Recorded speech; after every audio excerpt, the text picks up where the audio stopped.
ስርዓቱን የጠበቀ አመጋገብ በምንመገብበት ሰዓት ላይ ምግብ ምንድነው? መድኃኒት ነው። ነገር ግን ስርዓቱን ያልጠበቀ አመጋገብ በምንመገብበት ሰዓት ላይ ምግብ ምንድነው? መርዝ ነው። የተለያዩ የሰውነት ክፍሎቻችንን ያጠቃል። ከነዚህም የሰውነት ክፍሎቻችን ታይሮይድ የምንለውን ግላንዳችንን ወይም እጢያችንን እንዲጎዳ ያደርጋል። ታይሮይድ ላይ ደግሞ የሚከሰቱ ችግሮች አሉ። እነዚህ ምንድናቸው? ሃይፐርታይሮይዲዝም የምንለውና ሃይፖታይሮይዲዝም። ሃይፖታይሮይዲዝም የምንለው የታይሮይድ ሆርሞን የሚመረተው ዝቅተኛ ሲሆን ነው። ሃይፐርታይሮይዲዝም የምንለው ደግሞ የታይሮይድ ሆርሞን የሚመረተው ከፍተኛ ሲሆን ማለት ነው። ሃይፖታይሮይዲዝም ያላቸው ሰዎች ወይም ዝቅተኛ የታይሮይድ ሆርሞን የሚያመርቱ ሰዎች መመገብ የሌለባቸው ምግቦች ምንድን ናቸው የሚሉትን በዛሬው ቪዲዮ እንመለከታለን። ለማታውቁኝ ዶክተር ከበደ ይልማ እባላለሁ። ይህን ቻናል ሰብስክራይብ ያላደረጋችሁ ሰብስክራይብ አድርጉ። ብዙ ጠቃሚ መረጃዎችን ማግኘት ትችላላችሁ። ይሰራልን የምትሉት ቶፒክ ካለ ወይም ርዕስ ካለ ኮሜንት ቦክሱ ላይ አስቀምጡልኝ። ያንንም ርዕስ ሰራላችኋለሁኝ። ወደ ዋናው ርዕሳችን ንግባ። ምንድነው ዋናው ርዕሳችን? ሃይፖታይሮይዲዝም ያላቸው ሰዎች መመገብ የሌለባቸው ምግቦች ምንድን ናቸው የሚሉትን በዝርዝር እንመለከታለን። በመጀመሪያ የታይሮይድ ሆርሞን ጥቅም ምንድነው የሚለውን እንመልከት። የመጀመሪያው ምንድነው? ባዛል ሜታቦሊክ አክቲቪቲያችን ከፍ እንዲል ያደርጋል። ይህም ኤቲፒ በስርዓቱ እንዲመረት ያደርጋል። ሴላችን በስርዓቱ ኢነርጂ እንዲያገኝ ያደርጋል ማለት ነው። ሁለተኛው ለእድገት በጣም አስፈላጊ ነው። ለአእምሮ እድገታችን፣ ለአካላዊ እድገታችን በጣም አስፈላጊ ነው ማለት ነው። ሶስተኛው ነገር ምንድነው? ለካርዲዮቫስኩላር አክቲቪቲያችን በጣም አስፈላጊ ነው። ካርዲያክ አውትፑት ከፍ ያለ እንዲኖረን ማለት ነው። ሌላኛው ለሪፕሮዳክቲቭ ሄልስ በጣም አስፈላጊ ነው። ሆርሞኖች በስርዓቱ እንዲመረቱ ያደርጋል። ኤስትሮጅን እና ፕሮጀስትሮን ባላንስድ እንዲሆኑ፣ ኤስትሮጅን እና ፕሮጀስትሮን በስርዓቱ እንዲመረቱ ያደርጋል ማለት ነው። ኤስትሮጅን እና ፕሮጀስትሮን ችግር ደግሞ በሚኖርበት ሰዓት ላይ ምን ይከሰታል? ኢንፈርቲሊቲ የምንለው ወይም መሃንነት ይከሰታል ማለት ነው። ሌላኛው ጥቅም ምንድነው? ለቆዳችን ጤንነት በጣም አስፈላጊ ነው። ለፀጉራችን ጤንነት አስፈላጊ ነው። ሃይፖታይሮይዲዝም ያለባቸው ወይም ሃይፐርታይሮይዲዝም ያለባቸው ሰዎች የፀጉር መነቃቀል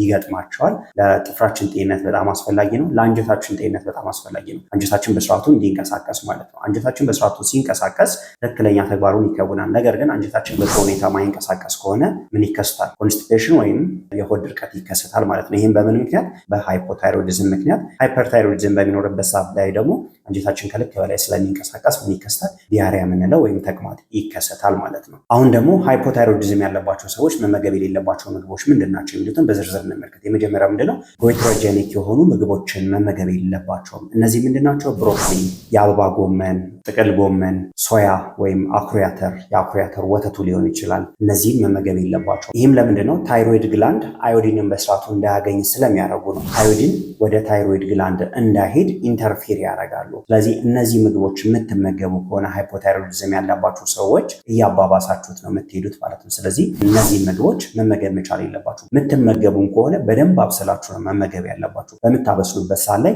ይሄ ጎይትሮጀኒክ ኢፌክቱ እየቀነሰ ስለሚመጣ በዛ መንገድ መከላከል ትችላላችሁ። ሁለተኛ መመገብ የሌለባችሁ ምግብ ምንድነው?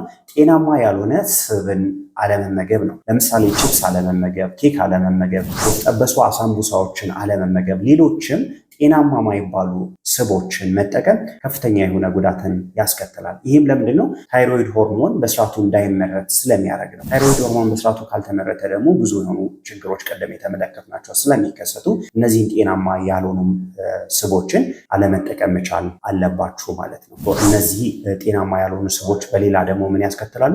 የተለያዩ የጤና ጉዳቶችን ያስከትላሉ። እነሱን መመገብ መቻል የለባችሁ። ሶስተኛ መመገብ የሌለባችሁ የስኳርነት ይዘታቸው ከፍተኛ የሆኑ ምግቦችን አለመመገብ፣ የታሸጉ ጁሶችን አለመመገብ፣ ሶዳዎችን፣ ኮካ ሊሆን ይችላል፣ ስፕራይት ሊሆን ይችላል፣ ፋንታ ሊሆን ይችላል፣ የተለያዩትን እነዚህም መመገብ ምን እንዲከሰት ያደርጋል? ሰውነታችን ውስጥ ኢንፍላሜሽን ወይም ብግነት እንዲከሰት ያደርጋል። ሃይፖታይሮይዲዝም ያለባቸው ሰዎች ደግሞ ይሄ በሚከሰትበት ሰዓት ላይ ከፍተኛ የሆነ ጤና ጉዳት ስለሚደርስባቸው እነዚህ ምግቦች መመገብ መቻል የለባቸው።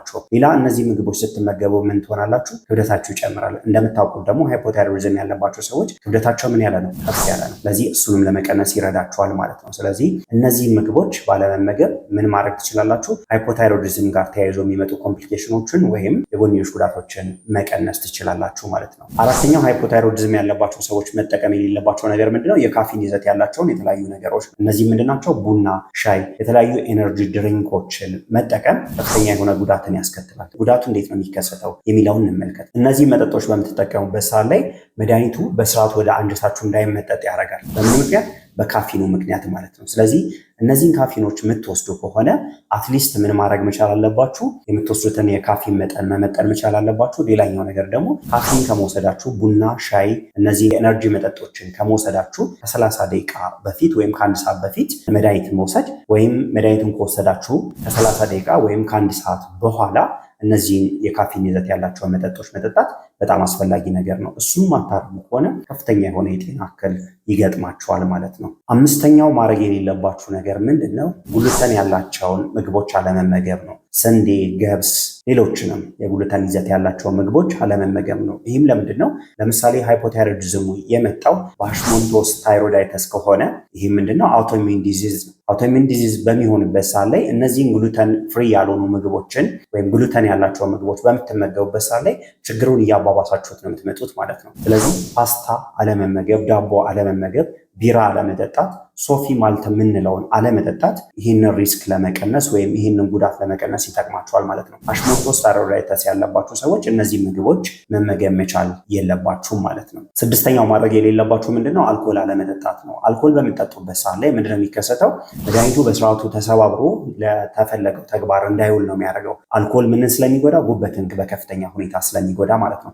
እሱን በማድረግ እነዚህን ሪስኮች መቀነስ ትችላላችሁ ማለት ነው። ሰባተኛው መመገብ የሌለባችሁ የፋይበር ይዘታቸው ከፍተኛ የሆኑ ምግቦችን መመገብ መቻል የለባችሁ። ለምሳሌ ጥራጥሬ፣ ቬጂቴብልስ፣ እነዚህን አትክልቶችን፣ ፍራፍሬዎችን አለመመገብ አብዝታችሁ ማለት ነው። እነዚህ አትክልቶች፣ እነዚህ ፍራፍሬዎች፣ እነዚህ ጥራጥሬዎች ለአንጀታችን ጤንነት በጣም አስፈላጊ ናቸው። ነገር ግን አብዝታችሁ በምትወስዱበት ሰዓት ላይ የታይሮይድ ሆርሞን መድኃኒት እየወሰዳችሁ ወደ አንጀታችሁ የመመጠጥ ሂደቱን በጣም ያዘገየዋል። ስለዚህ በፋይበር የበለጸጉ ምግቦችን አብዝቶ መመገብ ታይሮይድ ሆርሞን በስርዓቱ ወደ ሰውነታችሁ እንዳይገባ ስለሚያደርግ ምን ማድረግ መቻል አለባችሁ?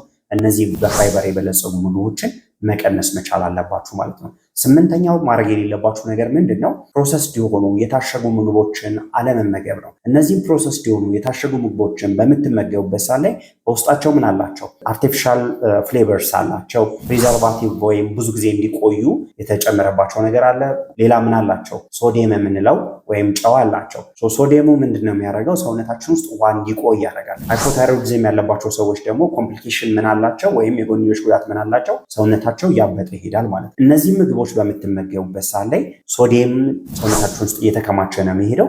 ሶዲየሙ ሲከማች ደግሞ መጠጡ ከፍ እያለ ይሄዳል ማለት ነው። ይህም ከፍተኛ የሆነ ጉዳት ያስከትልባቸዋል ማለት ነው። ስለዚህ ሃይፖታይሮይዲዝም ያለባችሁ ሰዎች እነዚህ ነገሮች ምን ማድረግ የለባችሁም? መጠቀም መቻል የለባችሁም ማለት ነው። ሌላኛው ሃይፖታይሮይዲዝም መድኃኒት እየወሰዳችሁ ያላችሁ ሰዎች ምንድነው ማድረግ ያለባችሁ? የሃይፖታይሮይዲዝም መድኃኒት የሚወሰደው ምግብ ከመመገባችሁ በፊት ነው፣ ጠዋት ከእንቅልፋችሁ እንደተነሳችሁ ማለት ነው። ምግብ የምትመገቡት ደግሞ ከስንት ደቂቃ በኋላ ነው? ከ30 ደቂቃ ወይም ከአንድ ሰዓት በኋላ ማለት ነው። ይህም ማታረጉ ከሆነ መድኃኒቱን ዝም ብላችሁ የምትወስዱት ማለት ነው። ይህም በማድረግ መድኃኒታችሁ በስርዓቱ እንዲሰራ ማድረግ በጣም አስፈላጊ ነው። ሌላ ማድረግ ያለባችሁ ነገር ምንድነው? ተመጣጣኝ የሆኑ ምግቦችን በስርዓቱ መመገብ ነው። የኢኮኖሚ ሁኔታ እኮ አይፈቅድም ተመጣጣኝ ነገር ለመመገብ ምትሉ ልትኖሩ ትችላላችሁ። ብዙዎቻችንም እንላለን ይህን ነገር አይደለም።